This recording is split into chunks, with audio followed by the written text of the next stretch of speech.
Welcome to the Cigar Rebel community, where indulgence meets authenticity. This is more than a podcast. It's a gathering place for those who savor life's luxuries with unapologetic passion. Here we celebrate the fine art of living through rich flavors, bold spirits, exquisite cigars, and unforgettable experiences. Welcome, Cigar Rebels, to the podcast. I'm Mel. And I'm Kevin. And we're coming to you tonight with an episode about cigar tobacco, the leaf, the layers, and the lure. Yeah, have you ever noticed how folks say if it's dark, it's strong? Yes, absolutely. And then you give them the smoothest, richest, creamiest Maduro, and their entire worldview is upended. 100%. Today we are busting that myth wide open and a few more. So I'm excited to dive into it. Absolutely. Plus, we're going to talk about leaves, shade, some like volcanoes, and what in the heck is a torcio anyways? Yeah, 100%. So let us know in the comments what you guys are smoking tonight. And before we get too much further, we're going to go ahead and let you know what we're smoking tonight. So Absolutely. Yep. Go for it. Okay, we are smoking the La Giana Maduro, which has a San Andreas Maduro wrapper, a Honduran binder, and a Honduras filler. So absolutely, I'm excited about this cigar. This is a spectacular cigar. So what do you think about the cold draw? The cold draw right away for me is pretty, it's kind of sweet. Get a little bit of maybe like maybe a raisin, or like just a sweet kind of some sweet earthiness in there. I get a little bit of earthiness. There's a slight hint there, a little bit of leather. Yeah. And a little bit of, I don't get it, and maybe just because I'm anticipating it when we light the cigar, but there's a dusting. And I want to say cocoa because I think that's what it's going to be like when we light it. We've smoked the cigar a lot, but there's definitely something lingering there. I don't know if you guys have smoked this cigar before, the La Giana Maduro, but put in the comments what your thoughts are. If you're smoking something different tonight, we'd love what you're smoking or pairing it with. And we're going to go and light this cigar, which is brought to us by Big Sky Cigars. Back in 1905, under Montana skies, 100 satin factories rolled smoke otherwise. Reminders of ranchers' life, one and grin. Now Big Sky Cigars bringing that spirit back in.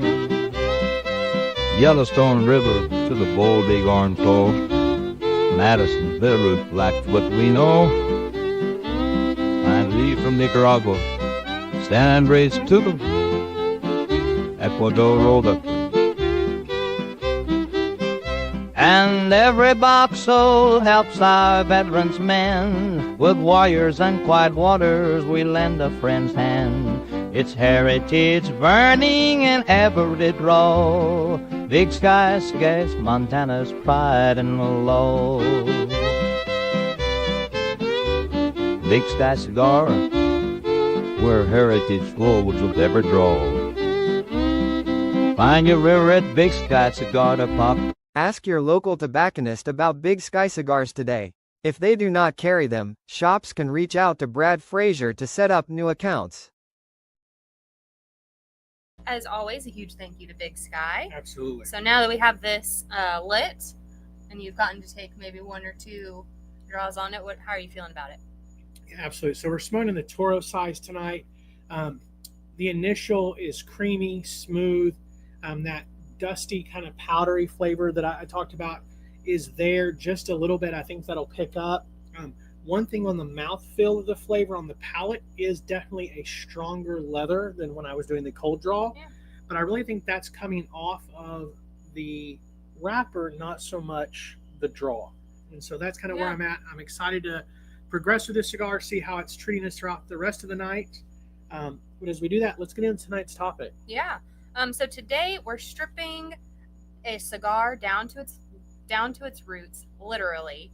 Where the leaves grow, what they are, how they're fermented and aged, and all the myths and legends that are wrapped around them. Absolutely. And don't worry, we're pulling all the receipts, and we even grabbed some old school guides to pull back the curtains just a little bit for you guys tonight.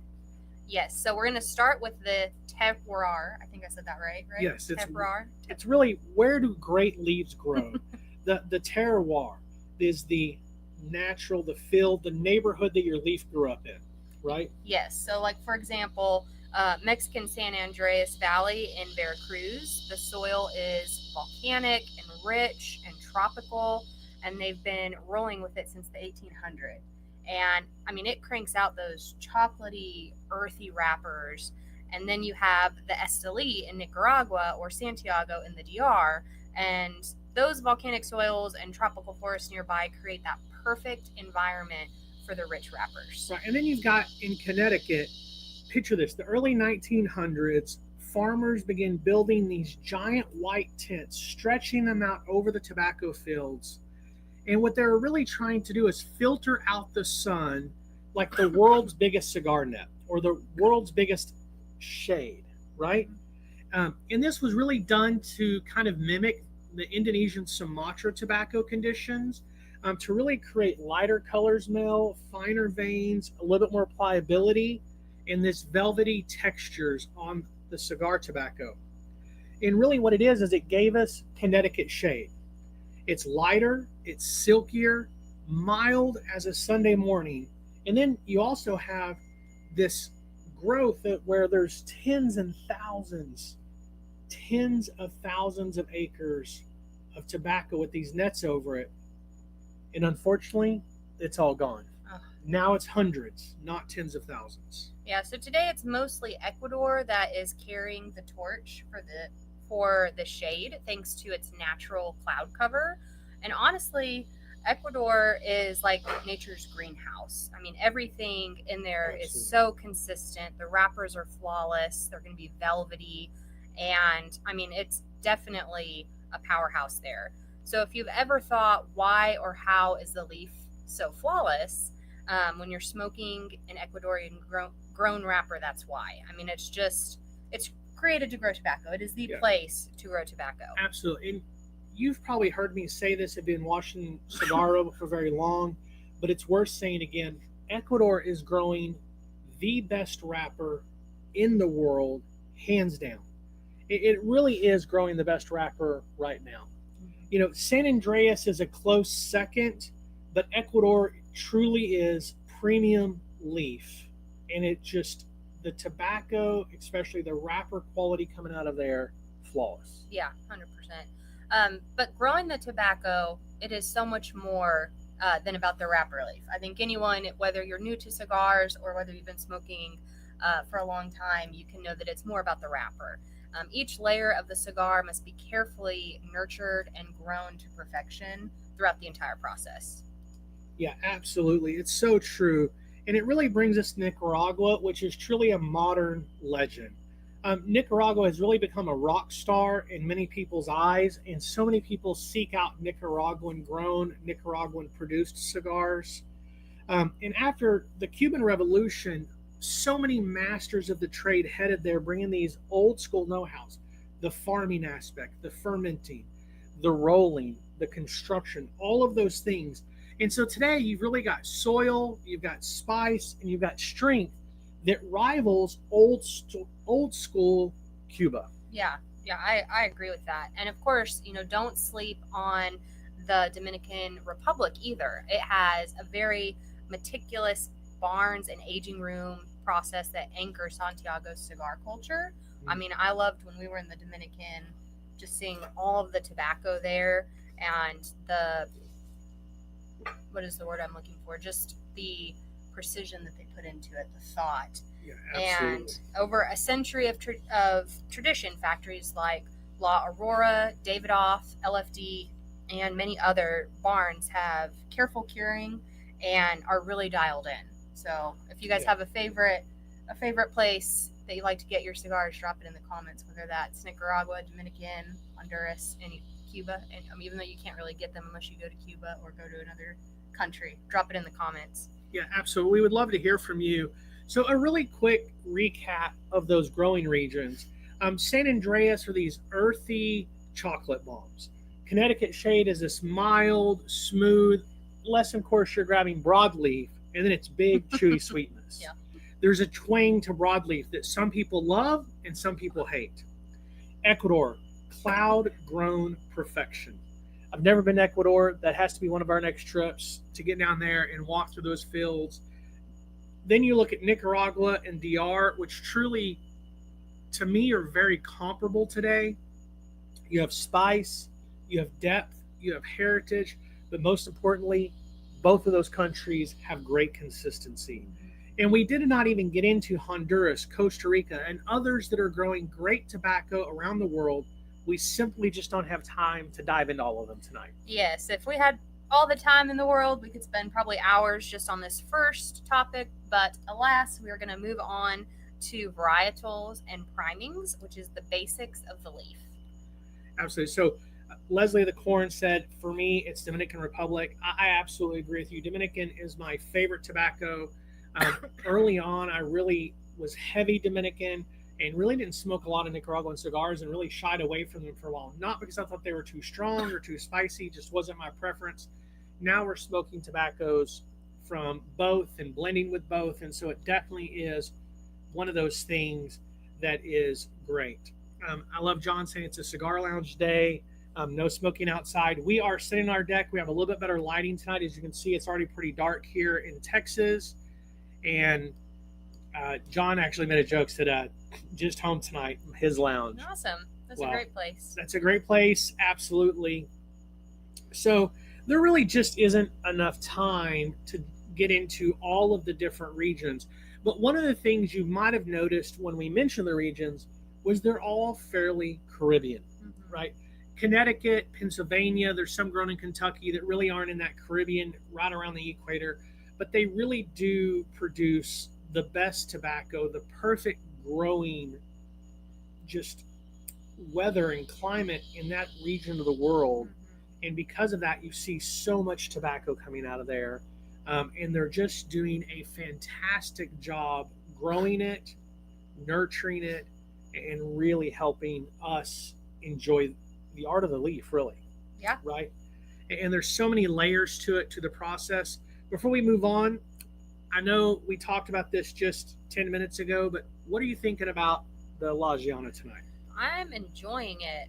Normally, I smoke the Corona or the Robusto size in this. So this one is a Toro. I believe we chose that one. It is the Toro, yeah. And I don't smoke that one nearly as often, but it's good. I'm really enjoying it. I'm getting some really good, it's very smooth. It's a very smooth cigar.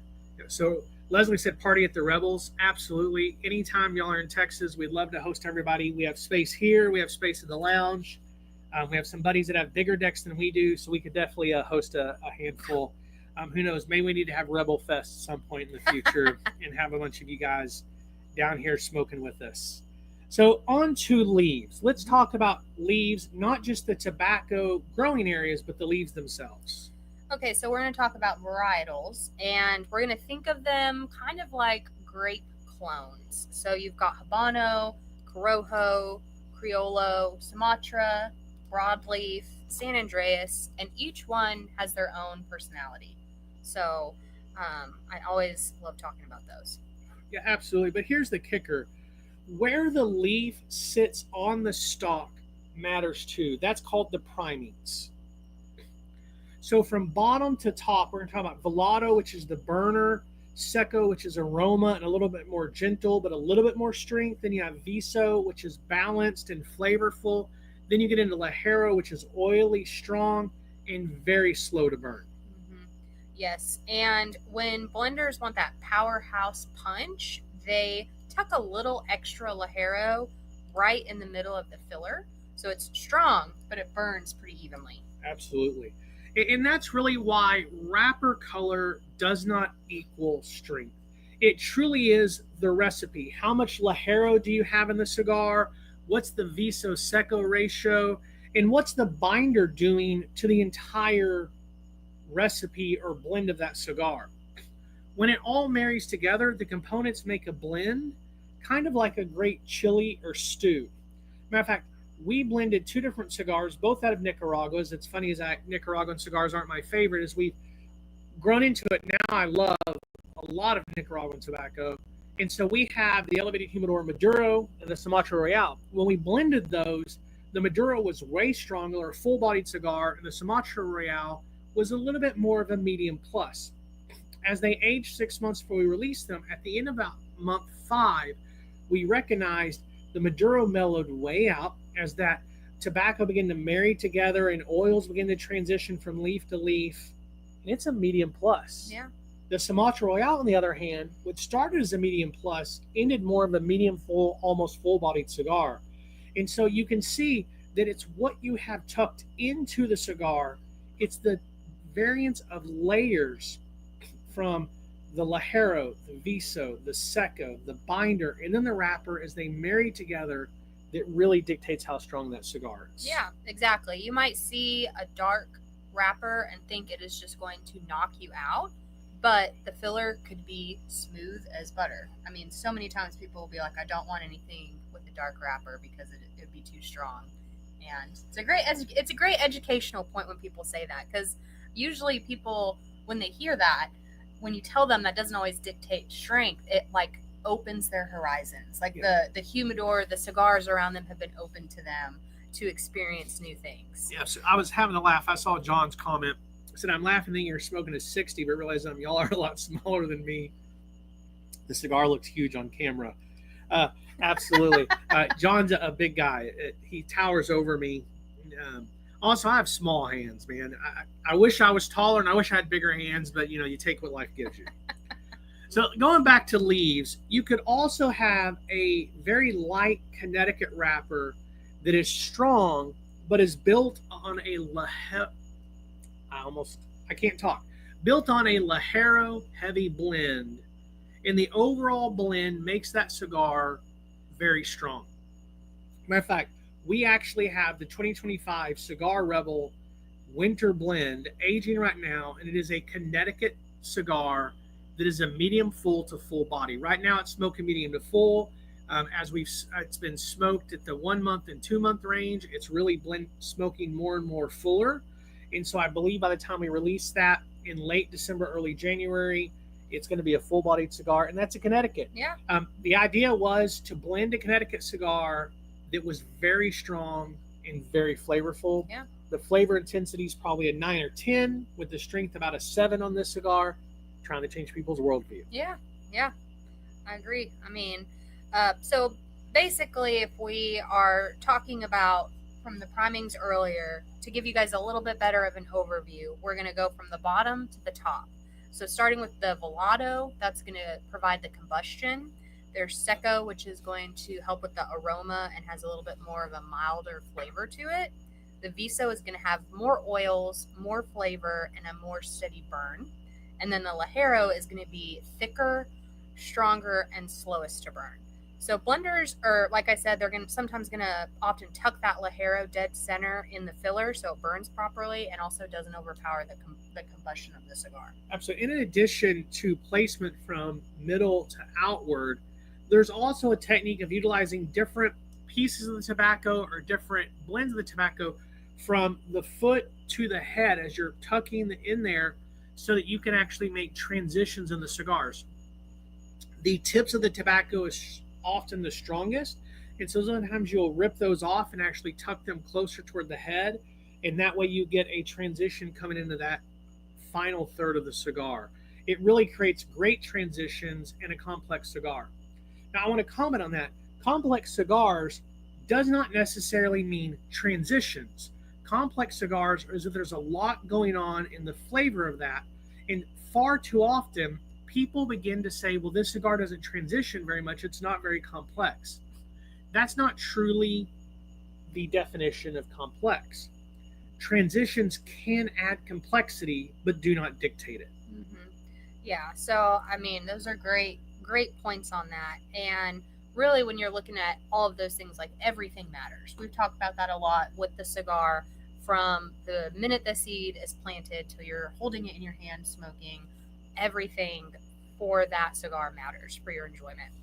And so we could spend another hour probably talking about this. I think we've dived deeper to it in other podcasts, but to keep our podcast kind of in our time frame, I want to transition to the fermentation and aging. Yeah, so fermentation basics. This is really where it gets a chemical. And it's all a chemical process and understanding the agronomy of tobacco. Mm-hmm. And before we get to the fermentation, I think we should spend a little bit of time talking about the curing barns. So true. It would be a shame to discuss fermentation and skip really what is the first step in the process, or really probably the fourth or fifth step in the process, which is curing. But we really don't have time tonight in this podcast to dig into the nursery, the planting process, the nurturing, the mineralization, and then the harvesting process. We just don't have time to do all that tonight. Right. But you covered most of it, I think, with that kind of high level overview and statement there. And I would say the only caveat is that tobacco plants are harvested in the primings or waves to ensure each leaf gets the best possible nutrients, sun, and the optimal growing conditions, which, like I said before, from the seed being planted, everything matters. Yeah, absolutely. So tell us about curing. Sure. So we're going to hit the stage between the harvesting and the fermentation, which is going to be the curing. So a lot of people forget about that part. Absolutely. And let's hit the stage in between harvesting and fermentation a little harder, curing, right? So when you talk about curing, a lot of people forget about this part of the process. Once the leaves are harvested, they don't go straight to the pilon. So piluns are really this huge place in their I can't talk tonight for some reason. So I will say, I think it was the raccoon. We are outside. We have noticed a raccoon sighting a couple of evenings when we've been out here around 9:30 or so. And today, 3 minutes before the podcast started, I saw him, and I'm pretty sure he ran away, but he has come up onto our porch one time and like almost crawled in our laps, and it was quite jarring for me, to be honest. I'm not a big raccoon fan. And so I'm pretty sure he's gone, but the show must go on. So we're still having the show, and it's like absolutely. we're going to talk like nothing happened. But I was keeping an eye out. I have my humane spray in case he gets too close. Yeah. But... Oh my gosh. So all right, getting back to the topic, the raccoon was crazy, but back to the topic. Once the leaves are harvested, like I said, they don't really go straight to the piluns. They first take a really long nap in basically what I call a tobacco spa, which is the curing barn. Yeah, and that's going to be the spa that just smells so heavenly. Absolutely. These barns are usually tall, wood-slatted buildings with adjustable vents, and the whole point is to slowly dry the leaves and let the chlorophyll fade and the sugars and the oils set in. So it does smell like heaven in there. We've gotten the absolute opportunity to walk through some, to be a part of some when we visit our farm, and it smells amazing. Absolutely. They're just absolutely gorgeous, and they smell delicious. Mm-hmm. You just want to live there and not leave. Yep. Right? And so you'll hear about different methods of curing. There's air curing, there's sun curing, there's fire curing, and even flue curing for certain tobaccos. For premium cigars, it's almost always air curing. The leaves are sewn together and hung on poles, about 100 to 400 leaves on this pole, and then it's carried up and stacked from top to bottom within that curing barn, and they're left there for about 30 to 60 days, depending on where the curing barn is and what the temperature and the time of the year the harvest is, and depending on humidity and temperature will dictate how long those leaves cure. Mm-hmm. And inside, it's all about the control. So workers are going to tweak the vents or open slats to let just enough air in. And if it's too fast, then the leaves are going to grow brittle. And if it's too slow, then you have mold show up. And nobody wants that. Yeah, and some barns even build fires outside to warm the air gently. This is not to smoke the tobacco. That's an entirely different process that's used for pipe or chewing tobaccos. It's just to keep the humidity steady at the levels that are desired. Yes, I agree. And so we've, like I mentioned earlier, we've seen curing barns. They place water on the ground, and even one that places glowing embers in the center to warm the barn. Right. which was cool to see.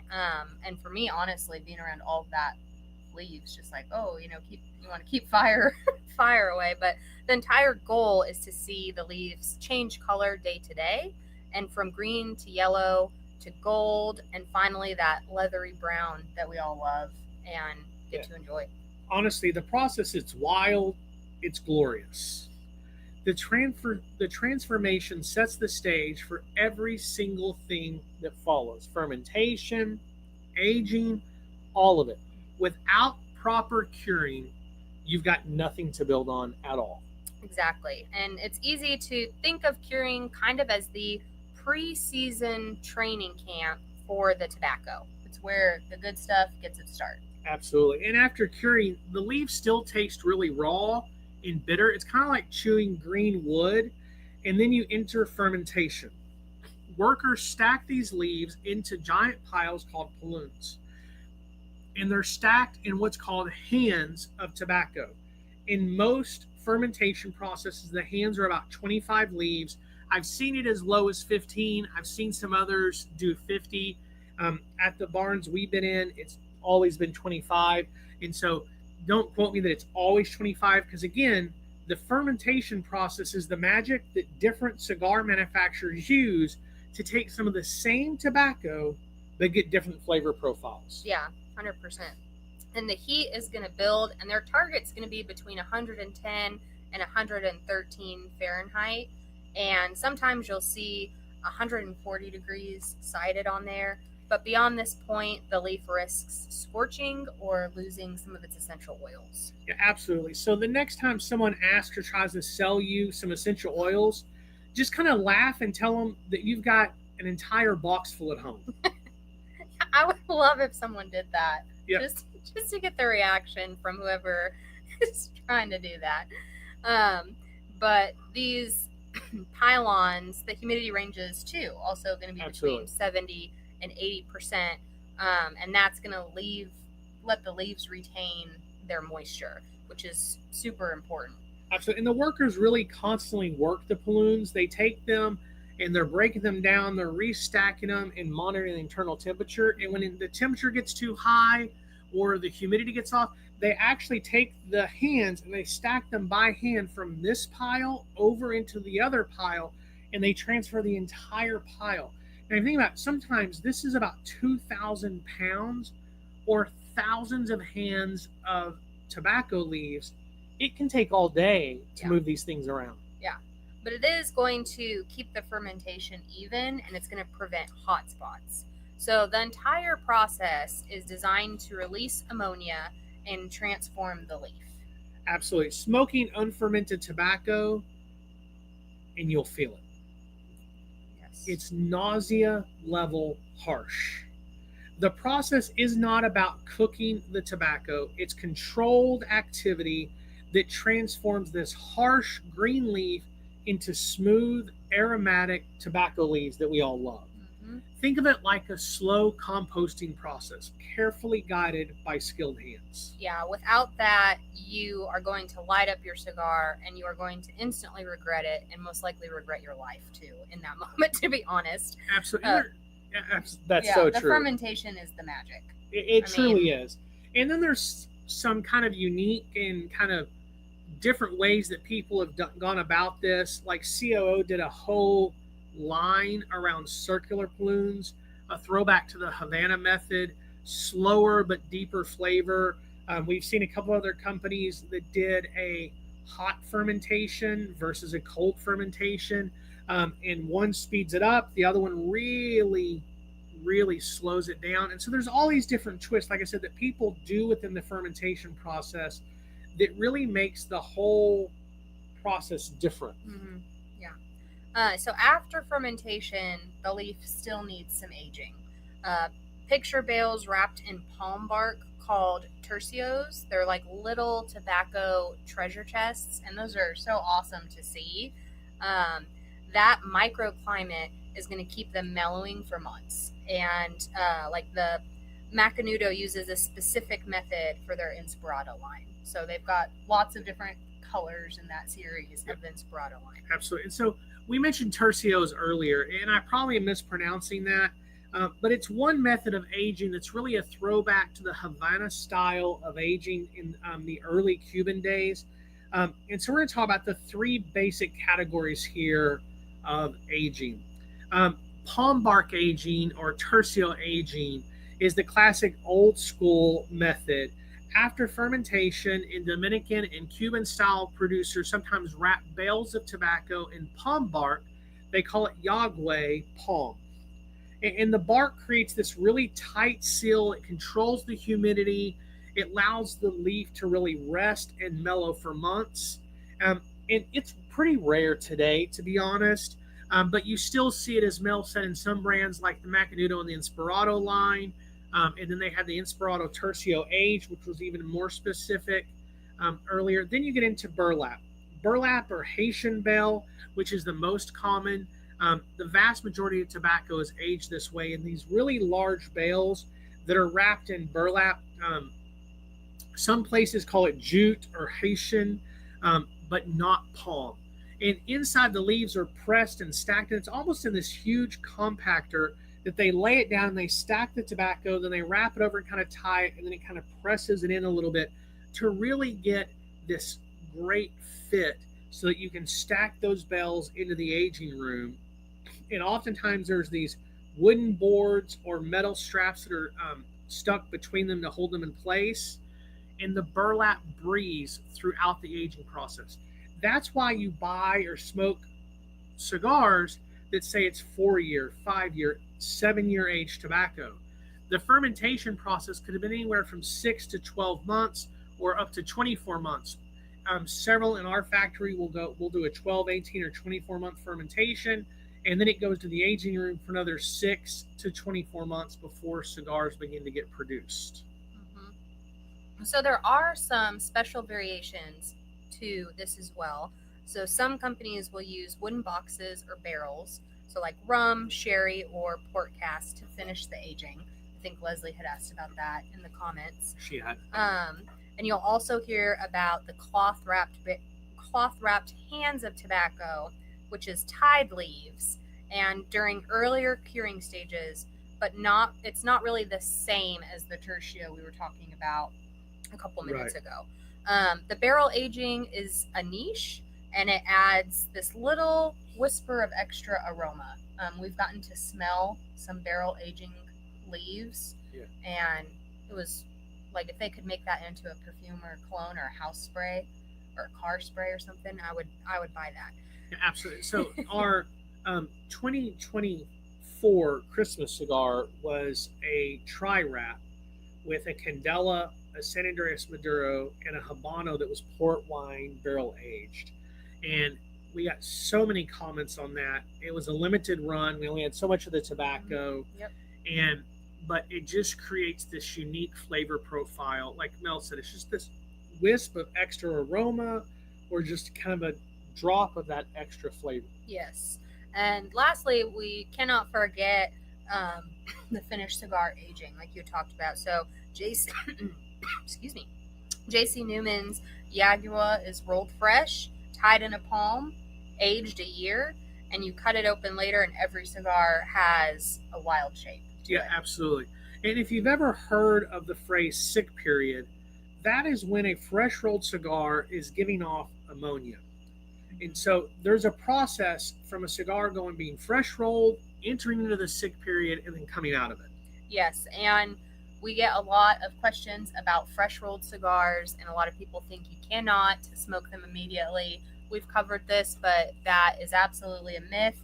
You can smoke a fresh rolled cigar immediately, and even probably a couple of days before it does enter that sick period like we were talking about. I don't know, I'd say probably maybe three to 5. Yeah, if you're not smoking in the first couple of days, typically I typically will smoke it up to 5 or 6 days. There's been a few times on day 6 that you can tell it's starting to enter the sick period. But if you're not going to smoke it in those first few days, then you really need to wait at a minimum 21 days. Mm-hmm. However, that is absolutely the least amount of time. Different tobaccos have different aging or sick periods. And so we've had some cigars that needed a few months or even a year. As we talked about in a podcast a couple of weeks ago with our Dominican Negra, it was 18 months before that cigar began to actually mellow out and become this gorgeous smoking experience. Prior to that, it was really a little bitter and rough, almost nauseating in those first 6 months. And so you really do have to think through and understand that sick period. And there's not a right or wrong answer, but there's definitely an answer. Yeah. And you've got to smoke the cigar to know. Yep, 100%. And so quick side note, I'm getting ready to ash my cigar, but anyone who's with us, you can see it's got a great ash, but I don't want to wear it, so I'm gonna ash it on the break. So up next, we're gonna discuss some of the myths in the lore of the industry after our break. All right, perfect. We'll see you after the break. We fell in love with cigars not because of the flavors or smoking experience or perceived status, but because it allows barriers to fall between other humans and build deeper connections. For that reason, we've been super intentional to curate a space where people can find community and enjoyment with others, and cigars just happen to be the way we're doing it. For that reason, we are thrilled to be the one and only cigar retail store and lounge in downtown Lufkin. A good story is one of the most powerful tools used to connect with another human. Sharing stories fades out differences and highlights similarities found in the details, or with the storyteller. Over the years, we have seen some of the best stories told over cigars, and thus, new friendships are made, passions shared, encouragement given, and so much more. The impact storytelling has on the human connection is why we've decided to name our store and lounge Stories. Because behind every good cigar and conversation is an even better story.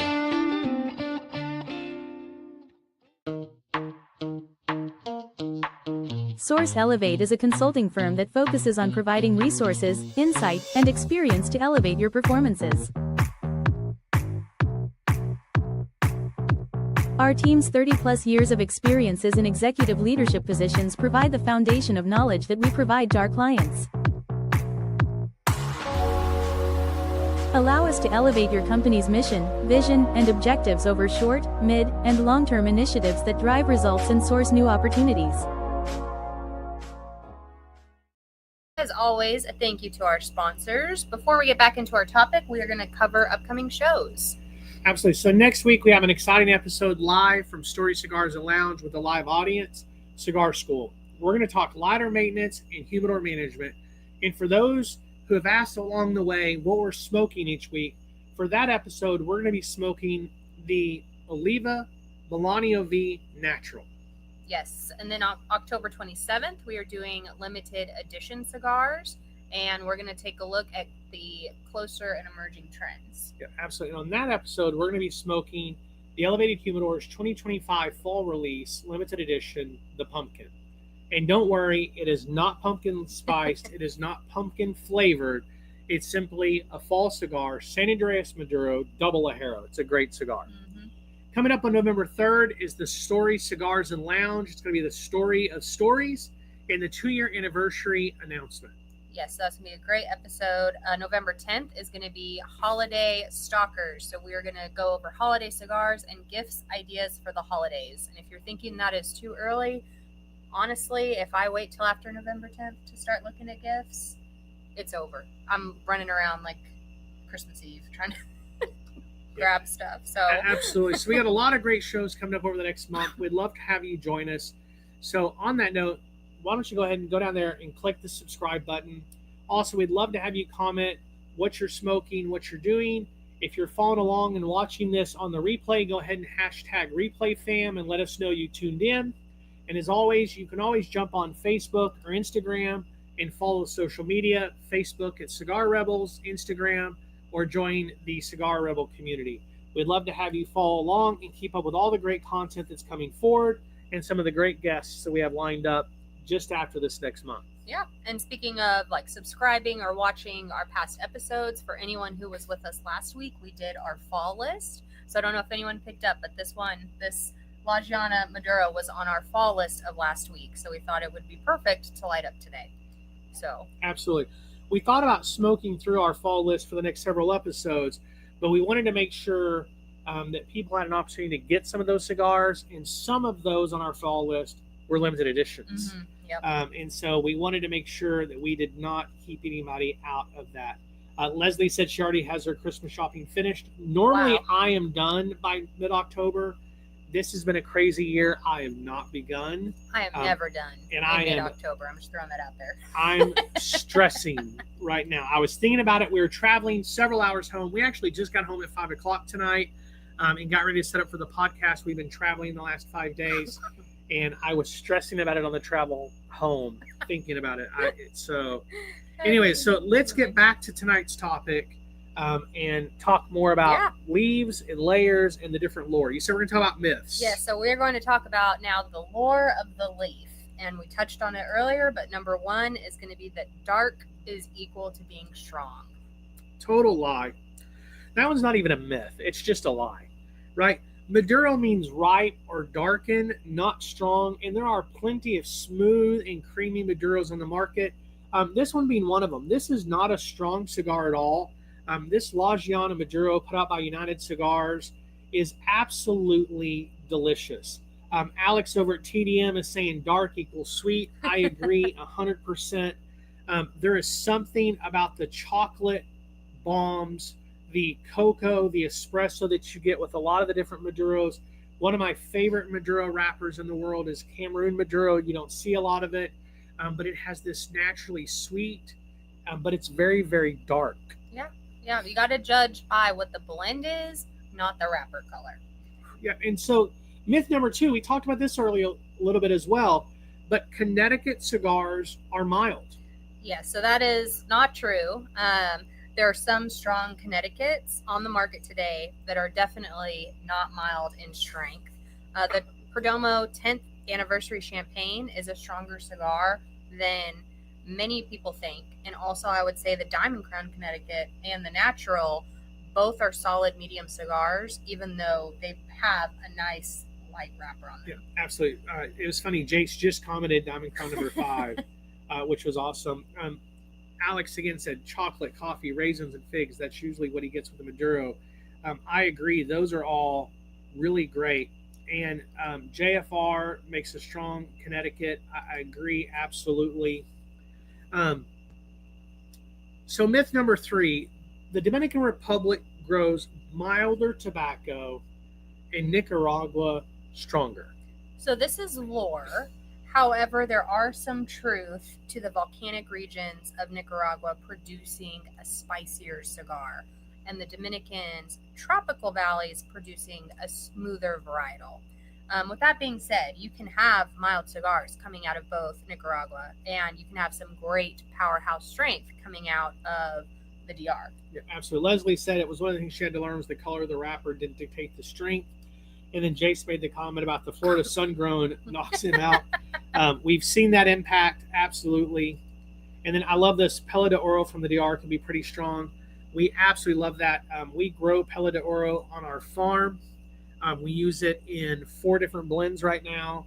It is such a small, rare tobacco. You've got to grow it away from other tobacco, otherwise it causes mold to the other tobacco.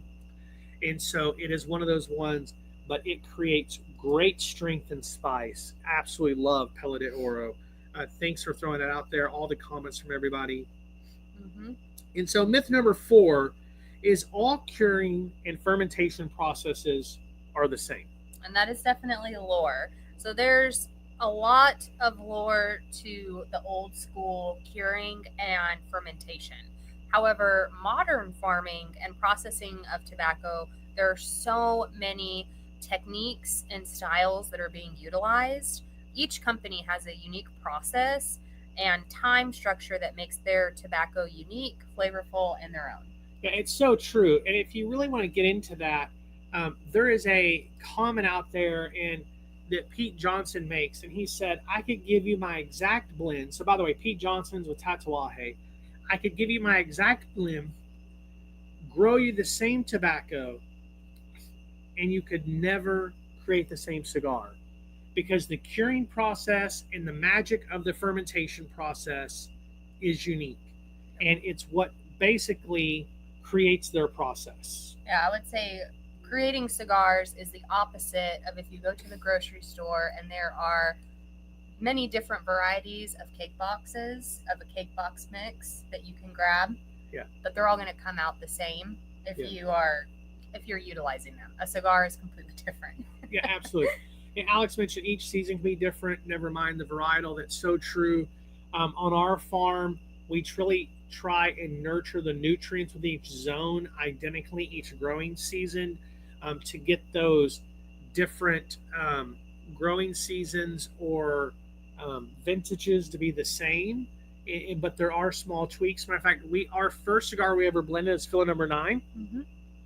Yep. We bought a lot of tobacco for that, and we're able to make it for several years. We have enough to make a few thousand more, but we have sunset that cigar, and the reason why is because we were unable to recreate the flavor. That next vintage was so different, and that was not on our farm. It was purchased tobacco. We purchased the same tobacco from the same farm, the same zone, but we had lots of great comments. The cigar was great, but it wasn't the same cigar. Yeah. And so that consistency can be very, very difficult from the process. So we want to shift a little bit. And so, Melanie, can you tell us how the rebels out there can begin to learn what they like in terms of varietals and primings? Yeah, so here are going to be some buying tips for you. The first is when you go into a cigar shop, ask the tobacconist about the cigars with tobacco from different regions like Nicaragua, the DR, or Honduras. And then next you're going to start experimenting with the different wrappers. So, grab some different color wrappers like we were talking about, light to dark. And then finally, you'll do a little research on the cigars. You love to learn about the fillers, so that'll help you as well. And you can look up cigars that have similar fillers from the regions of the cigars you like. I also like to say if the cigar has a band, which most likely it will, take a picture of the band of the cigar if you like it, or if you don't like it, either one. And if you like it, you can put a check by it. If you don't like it, you can put an X, and then that will help. That helped me a lot remembering which cigars I liked and didn't like in the beginning. Yeah, absolutely. It's kind of like a delicious experiment, right? Mm-hmm. But my only suggestion is do not get hyper-focused on a particular region or varietal or priming and miss out on some other great cigars. Mm-hmm. While you're doing it, make sure you're not always smoking the same thing, because what happens is you can kind of get nose blind, as they call it, or palate blind. I'm always smoking the same thing, so I don't pick up the nuances. And so it's very important while you're doing this process to try different varietals, different primings. And like Mel said, do a little bit of research and learn it. Also, one thing that's very difficult, there's a lot of great tobacconists out there, but if you walk in and go, can you sell me a cigar that has a Viso from this particular plant? They may not be able to answer that question. Mm-hmm. But you can go, hey, I want something produced or grown with Dominican tobacco, and then you begin to smoke that. Our box transition that's coming out in the next few days actually has all of the tobacco listed on it for each blend, so you can begin to learn the varietals, the primings that you like.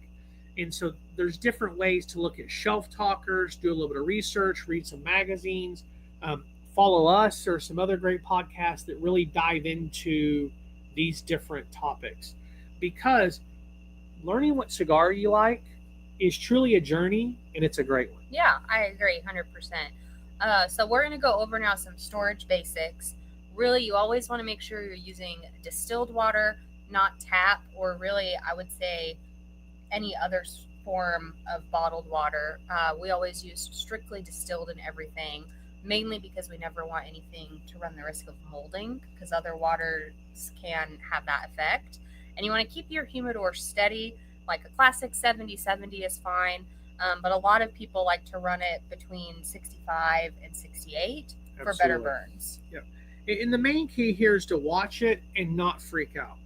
You see, these things right here, they've been dried, wet, frozen, dried, put in a box, put in a container, shipped across the ocean, dried a little bit more, and brought back to humidity before it ever lands in your local brick and mortar. So they're not as delicate as these keyboard warriors on social media make them out to be. Mhm. The main thing is get your humidor between 60 and 70% humidity. Get it as close to 70 degrees as you can, and let it ride. Yeah, I mean, I would say we leave cigars on our coffee bar sometimes for days at a time, just without any sort of humidification, and we have never really had an issue. Yeah. So and here's brutal truth. If you walk that way about 15 feet, there's a coffee bar inside our house. There's a dining room, then a coffee bar.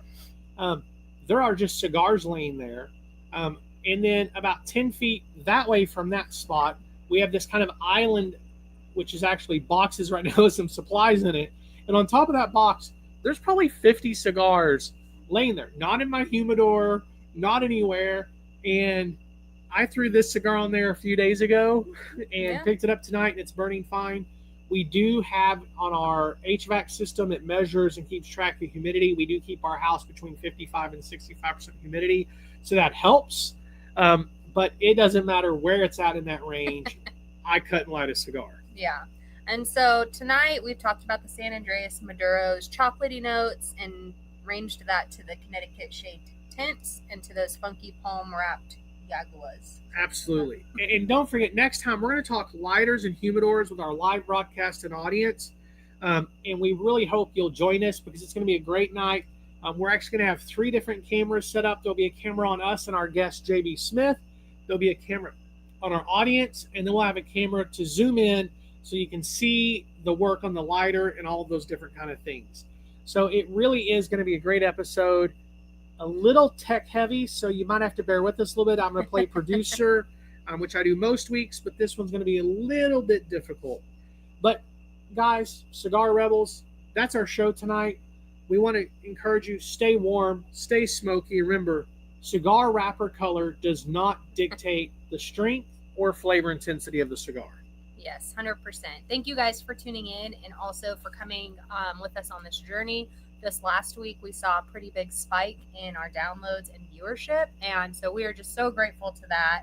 Absolutely. And we are loving that as we're growing this podcast, so many people are coming along with us. Absolutely. So thank you guys. And until our next Monday, keep your cigar lit, your ash long, and your palate curious. Have a good night, guys.